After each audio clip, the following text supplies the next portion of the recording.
Welcome back to another technical deep dive here in the debug zone.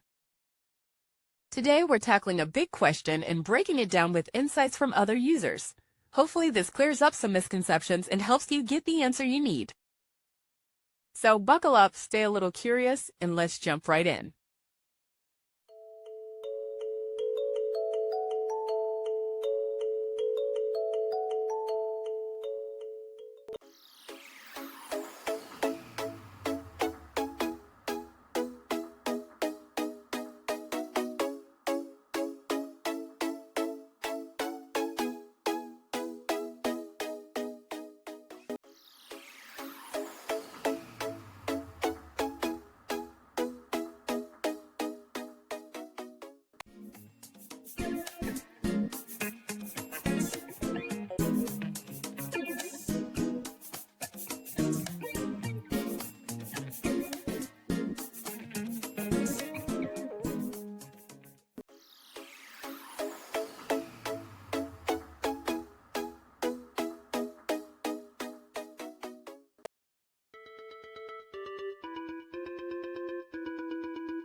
And that's a wrap.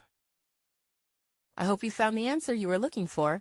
If you did, take a second to hit that subscribe button. It really helps out.